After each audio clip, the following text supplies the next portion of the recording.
Hi, this is Steve McChesney. You're listening to a voicemail that I'm making at speakpipe.com.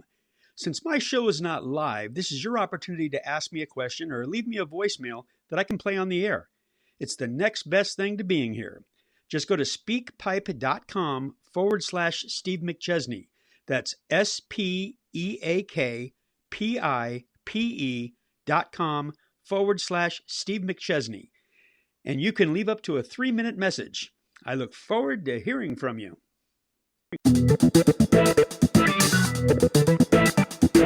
Welcome to Rearranging Change, how you market to an ever-changing world. I'm your host, Steve McChesney.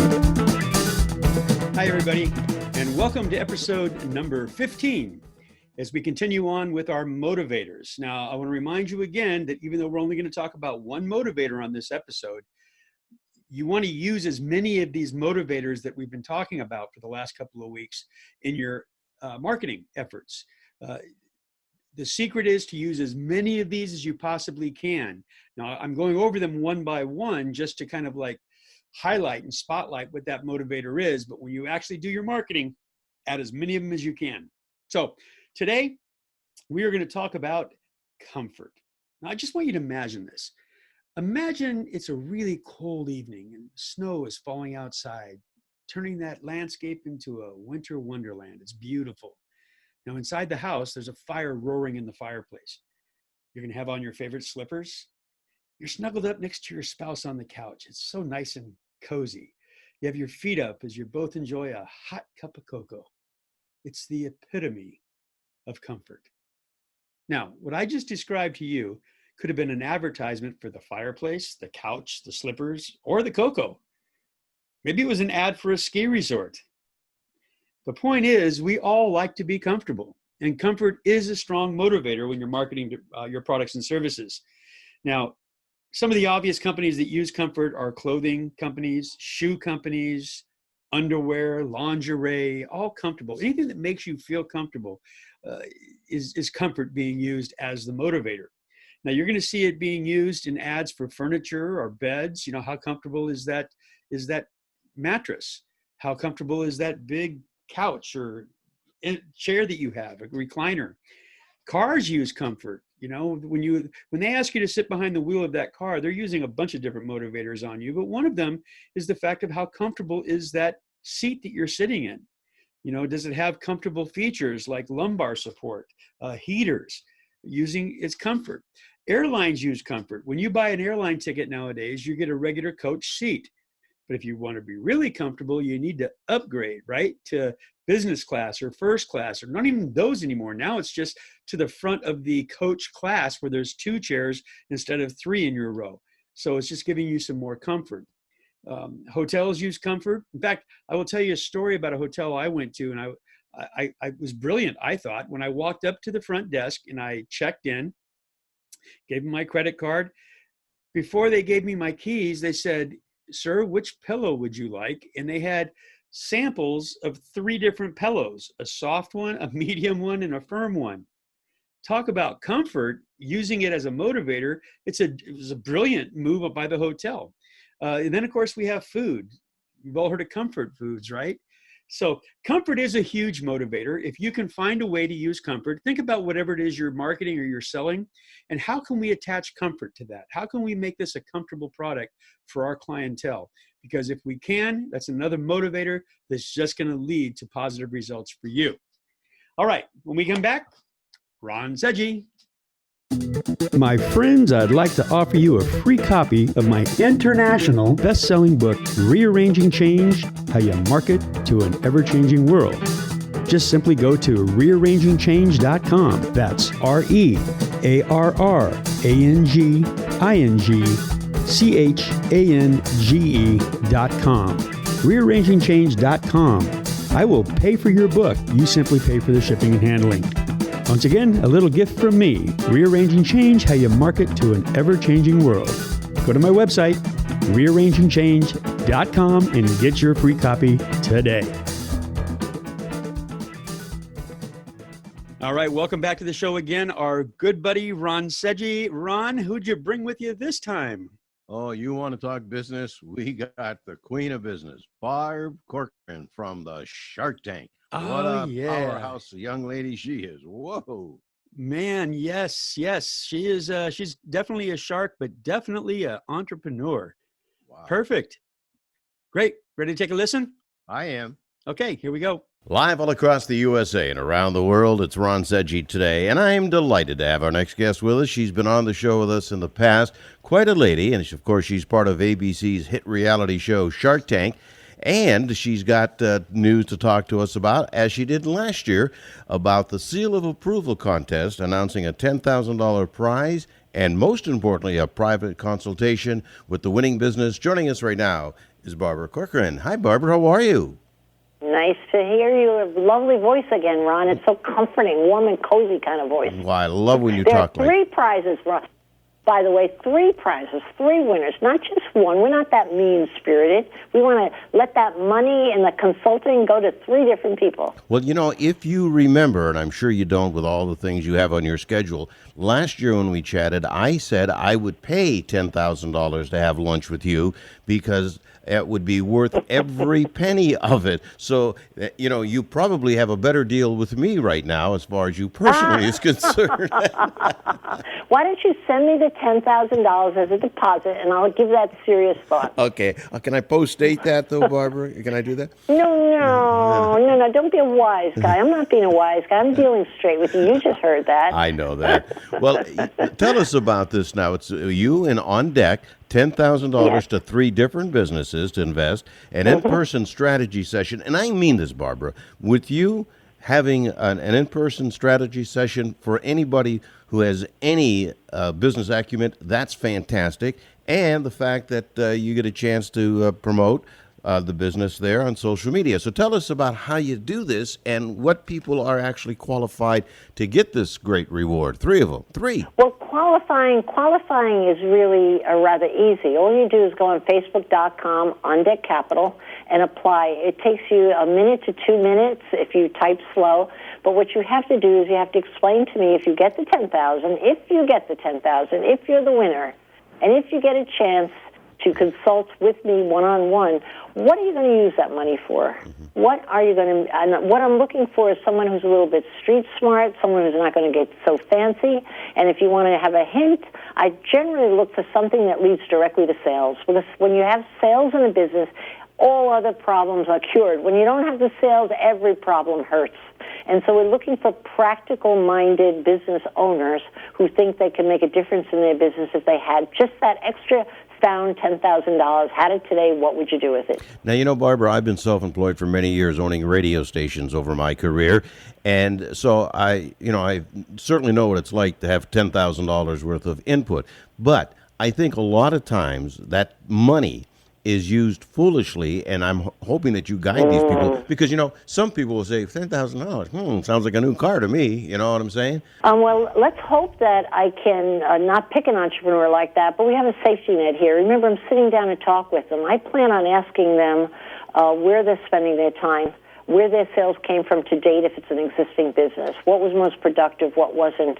I have the feeling that by the time I get through with someone, they're pretty smart. I can't imagine, because I'm thinking about the three entrepreneurs we had last year, and all of them really listen hard, and they're very smart the way they use the money, and they really made money as a result of using the money, and that's really what I'm after. So I'm not going to let somebody self-sabotage themselves, or I'm going to get really mad and come after them, and that's going to be a problem. That's going to be worse than anything. The Bodyworks Ball is one of the people last year that really, that influx of cash made a big difference in their coming year. Well, you know why? Because one of the things that I believe her name was B.J. Dowlin, if I'm pronouncing it well. One of the things that she wasn't doing is making direct sales calls, and she had a personality that could sell anybody. She like hit you over the head with her warmth and enthusiasm. So for her, she was spending no time out face-to-face selling her product. That was unbelievable to me. The minute she got out there, without even spending the $10,000, was just sales calls, she was able to sell her Body Works ball to a giant spa chain, and that increased her sales exponentially.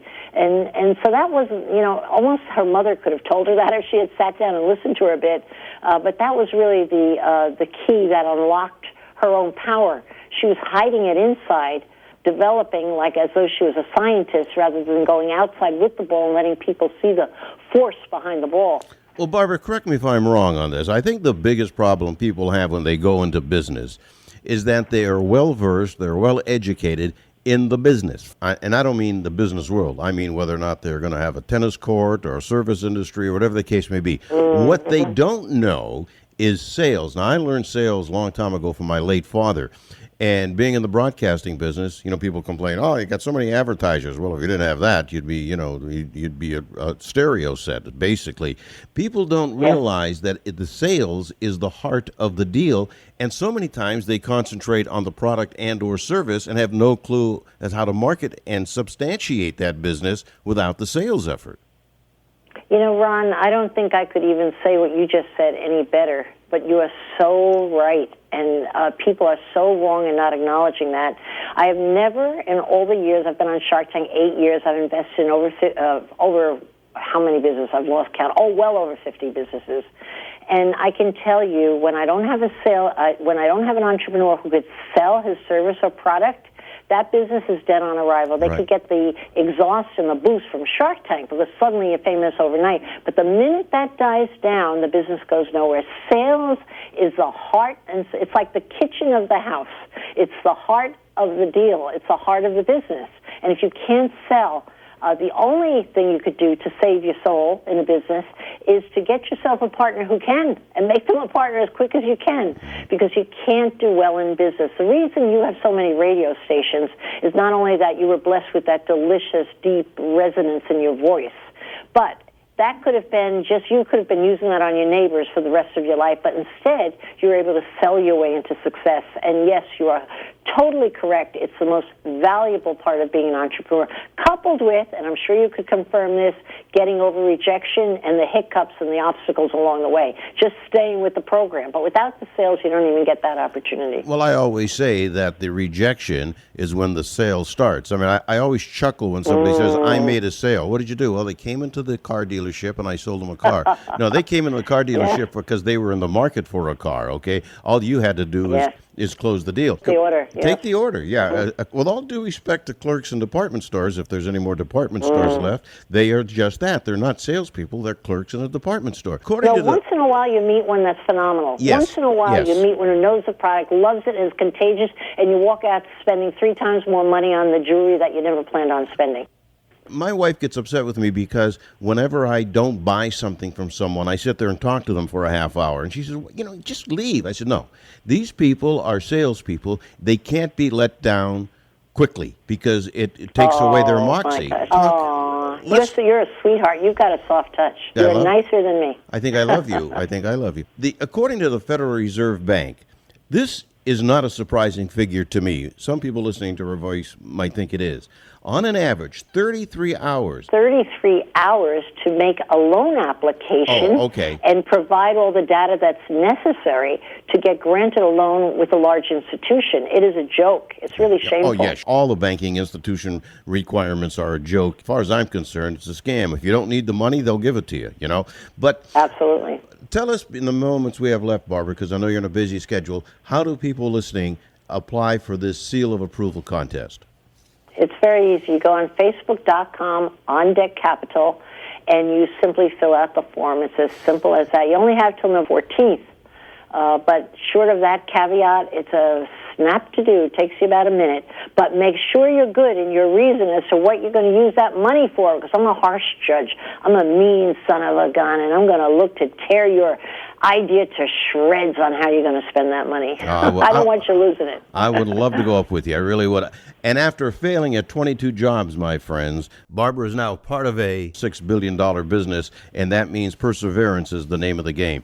Hey, Barbara, congratulations on all your success on ABC's Shark Tank. Thank you very much. And, Barbara, I don't have to tell you this. Anytime you want to come back, just let us know. And if you'd like to have me as one of your contestants, I can come up with some kind of a broadcasting invention that that you can invest in. I'll figure out something. Why don't you do that? Because everybody's going to buy right into your voice. And if you could sell, you're going to leave with it. Even Mr. Wonderful's cash. I believe you could. Well, boy, what a team we would make. Well, Barbara, thank you so much. And please come back again soon, okay? Thank you very much, Ron. I appreciate the welcome. Okay, thanks, Barbara. Our very special guest is Barbara Corcoran. Of course, she is one of the sharks in ABC's Shark Tank, and she's talking about the Seal of Approval contest where 3 winners will win $10,000 and an in-person strategy session with Barbara in New York City. And there's more to come with Ron Seggi today. I told you, Steve, she is a real fine lady that knows her stuff. You talk about business acumen. That's Bob Corcoran. She is really good. But you know, there's a side of her that is very enticing. She is very friendly. I mean, she is not the kind of person that you think, I'm going to go in this thing and get eaten alive. No, she comes from a very soft corner of the room. But boy, she knows how to lay down the law and lay down the rules and regulations. But you can't dispute it. She is a winner. She's a big winner. She is. And the fact that she failed at 22 jobs prior to this, I mean, she's been through the ringer. We always tell people failure is just a lesson. It's all it is. It's a lesson. You fall down, you get back up, you keep on going. It's the persistence that pays off. So if she failed at 22 jobs, and look at her today, amazing. Here's the part that I like the best about this whole program is that she was using Facebook. She's not only an intelligent entrepreneur, she's also using modern technology. She's not just out there selling real estate and investing in businesses. She's also jumping into the online world with Facebook. She is so sharp, it's unbelievable.